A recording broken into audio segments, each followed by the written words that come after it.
Assalamualaikum warahmatullahi wabarakatuh.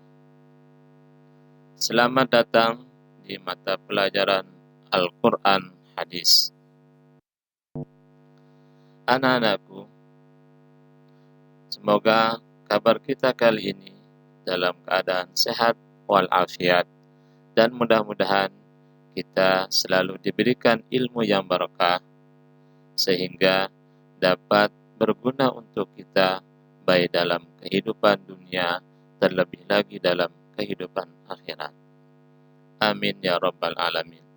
Anak-anakku, pada kesempatan kali ini kita akan belajar tentang beberapa bacaan gharib dalam Al-Quran.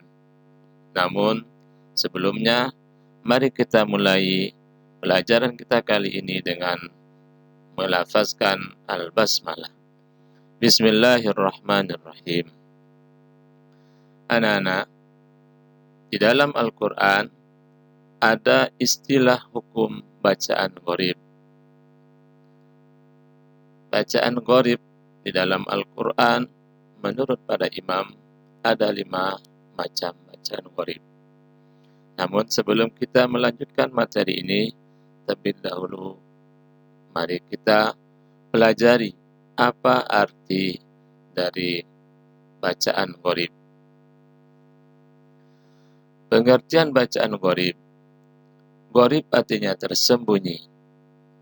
Sedangkan menurut istilah adalah sesuatu yang perlu diperjelas. Sesuatu yang masih belum terang.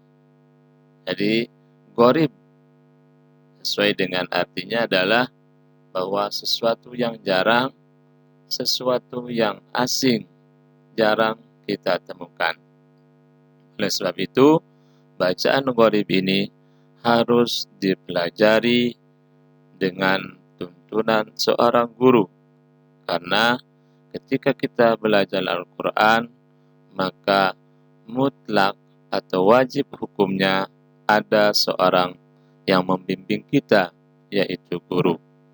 Sehingga dalam istilah belajar Al-Quran diistilahkan dengan talaqi kepada seorang guru.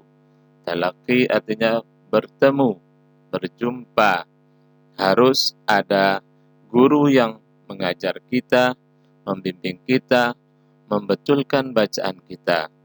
Oleh sebab itu, himbauan yang perlu kalian perhatikan adalah bahwa belajar Al-Quran mutlak atau harus dengan bimbingan seorang guru. Baik anak-anakku, kita ke materi tentang macam-macam bacaan gharib. Bacaan gharib di dalam Al-Quran menurut Imam Hafiz adalah ada 5 macam bacaan gharib. Yang pertama adalah imalah. Imalah yaitu memiringkan atau membengkokkan. Sedangkan menurut istilah adalah memiringkan bacaan fathah kepada bacaan kasrah atau memiringkan alif kepada ya. Contoh bacaan imalah terdapat dalam surat Hud ayat yang ke-41 pada lafal majraha dibaca majreha. Allah Subhanahu wa taala berfirman, "Wa qala rkabu fiha bismillahi majriha wa mursaha inna rabbi laghafurur rahim." Pada asal tulisannya adalah majraha, tetapi karena dia hukumnya adalah bacaan imalah, maka harus dibaca dengan majriha. Majriha, majriha wa mursaha inna rabbi laghafurur rahim. Baik anak-anakku, kemudian bacaan yang kedua adalah ada istilah bacaan ismam. Ismam pengertiannya adalah mencampurkan dhammah pada sukun dengan memoncongkan bibir atau mengangkat dua bibir. Cara bacaannya adalah dengan gerakan mulut dimajukan seperti mengucapkan huruf U. Agar dapat mempraktekannya harus dicontohkan langsung oleh gurunya. Bacaan ismam ini terdapat di dalam surat Yusuf. Allah Subhanahu wa taala, qalu ya abana ma laka la ta'manna ala Yusuf wa inna lahu lanasihun. La ta'manna. Jadi lafaznya pada kata la ta'manna. Maka asal kata dari kata la ta'manna adalah la ta'manuna. Oleh sebab itu, ketika kita membacanya, maka harus diwujudkan, dibuktikan pada bacaan ismam, yaitu dengan mengembalikan asalnya tetapi dalam bentuk gerakan. Ingat, bacaan ismam tidak ada kaitannya dengan bagaimana suara yang kita dengar, tetapi ismam berkaitan dengan gerakan mulut. Walaupun kita tidak menggunakan ismam, kedengarannya sama dengan kita menggunakan ismam. Baik anak-anakku. Kemudian bacaan yang ketiga yaitu tashil. Tashil dalam bahasa adalah memberi kemudahan, keringanan, atau menyederhanakan hamzah qata yang kedua. Sedangkan menurut istilah adalah membaca antara hamzah dan alif. Contoh bacaan tashil terdapat di dalam surat Fussilat ayat yang ke-44. Allah Subhanahu wa taala berfirman, "Walau ja'alnahu Qur'anan a'jamiyyan laqalu laula fussilat ayatuh a'jamiyyun wa 'arabi." Jadi pada lafaz a'jamiyyu asalnya dari kata a'jamiyyu. Maka hukum bacanya disebut dengan tashil, yaitu dengan memanjangkan menjadi a'jamiyyu wa 'arabi. Baik anak-anak. Kemudian jadi pada lafaz a'jamiyyu dibaca tashil karena apabila ada dua hamzah qata bertemu dan berurutan pada satu lafaz sehingga menjadi berat ketika dilafazkan. Oleh sebab itu, tashil artinya memberikan kemudahan. Cara baca tashil harus dicontohkan langsung oleh guru agar kalian bisa melafazkannya dengan tepat, dengan benar. Oleh sebab itu, hindari belajar membaca Al-Quran tanpa seorang guru yang membimbing. Anak-anakku yang berbahagia, kemudian bacaan yang keempat adalah naqal. Naqal menurut bahasa artinya memindah, sedangkan menurut istilah artinya memindahkan harakat kepada huruf sebelumnya. Menurut Imam Hafaz, ada satu bacaan naqal di dalam Al-Quran, yaitu terdapat di dalam surat Al-Hujurat ayat yang ke-11. Allah Subhanahu wa taala berfirman, "Ya ayyuhalladzina amanu la yaskhar qaumun min qaumin asa an yakunu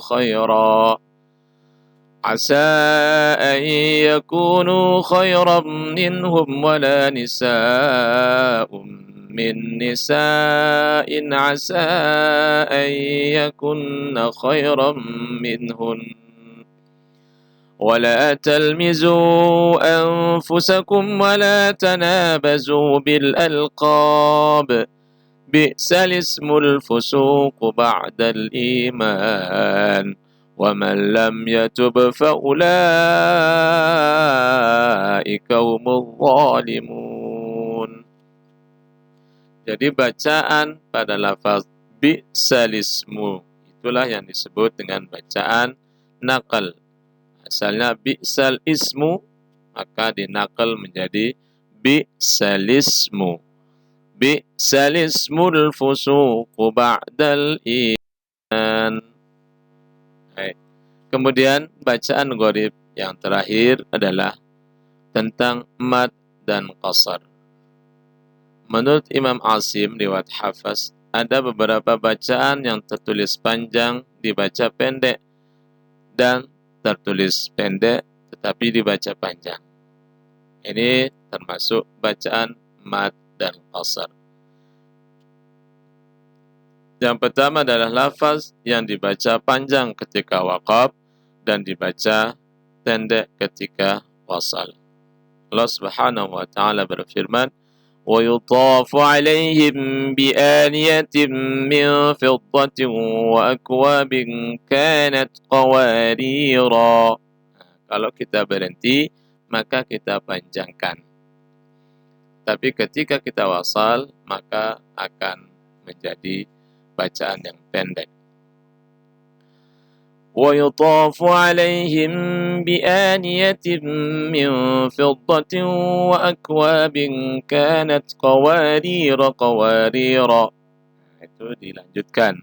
Jadi yang tadinya ketika waqaf, ketika berhenti dibaca kanat qawarira.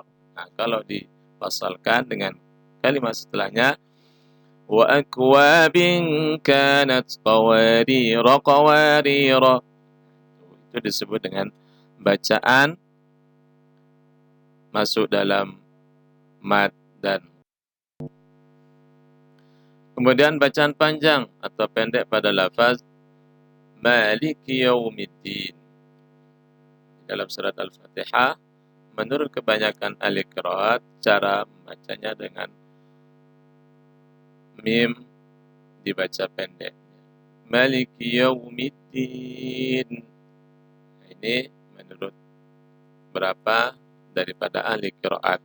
Sedangkan menurut Imam Asim, dalam riwayat Hafs, Maliki, mimnya dibaca dengan bacaan panjang. Jadi, Alhamdulillahi Rabbil Alamin, Ar-Rahmanir Rahim, Maliki Yaumiddin. Ini disebut dalam perbedaan qiraat. Tetapi di dalam qiraat Hafs atau dari Asim, riwayat Hafs, mimnya harus dipanjangkan. Anak-anakku yang dirahmati Allah Subhanahu wa taala. Kemudian ada bacaan qasar dan bacaan pendek. Jadi ada tulisannya seperti dibaca panjang, tetapi seyogyanya itu harus dibaca dengan pendek. Jadi seperti lafaz ana, ya, di dalam surat Al-Kafirun, wala ana 'abidum ma 'abadtum. Jadi nun setelahnya ada alif, tetapi itu bukan tanda bacaan panjang. Jadi harus dipendekkan. Wala ana 'abidum ma 'abadtum. Kemudian nanti di dalam surat-surat yang lain ada bentuk bacaan-bacaan yang disebut dengan bacaan qasar. Anak yang dirahmati Allah Subhanahu wa taala, jadi inilah beberapa bacaan gharib di dalam Al-Qur'an, dan mudah-mudahan apa yang saya sampaikan, apa yang kita pelajari kali ini bermanfaat dan bernilai ibadah untuk kita. Semoga bermanfaat. Amin ya rabbal alamin. Walhamdulillahi rabbil alamin. Wassalamualaikum warahmatullahi wabarakatuh.